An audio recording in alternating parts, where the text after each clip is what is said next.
கண்ணாடி நம்ம டெய்லி பாக்குறதா, ஆனா அது நமக்கு 3 பாடங்களை கற்றுக் கொடுத்திருக்கிறது. ஆனா என்னைக்காவது நம்ம அந்த கண்ணாடிக்கு முன்னாடி அது உணர்ந்திருக்கிறோமா? முதல் பாடம் கண்ணாடி நமக்கு கற்றுக் கொடுக்கிற பாடம் என்ன தெரியுமா?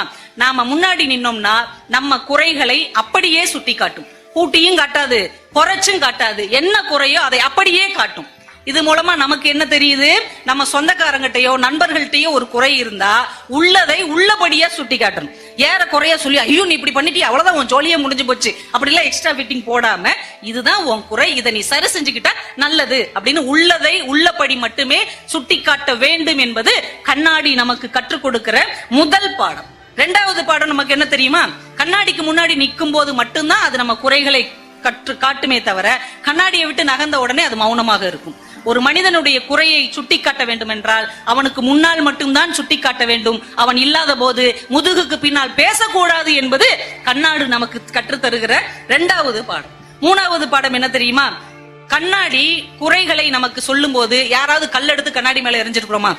நீ எப்படி என் மூஞ்ச இப்படி காட்டலாம் அப்படின்னு கண்ணாடி மேல ஓங்கி ஒரு குத்தி இருக்கோமா?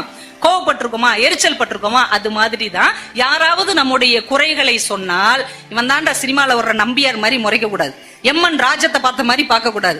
நம்ம கிட்ட அந்த குறை இருந்தால் அந்த குறையை சரி செய்து கொள்ள வேண்டுமே தவிர குறை சொன்னவர்களை எதிரிகளாக மாற்றி வெறுக்க கூடாது. கண்ணாடியை போல இயல்பாக இருக்க வேண்டும் என்பது கண்ணாடி நமக்கு கற்றுத்தருகிற 3 முக்கியமான பாடங்கள் என்பதை ஒரு கவிதை படிக்கும் போது நமக்கு இத்தனை சிந்தனைகள் விரிகிறது. இது நல்லா இருந்தா நீங்க கைத்தட்டலாம், இல்லைன்னா விட்டுறலாம்.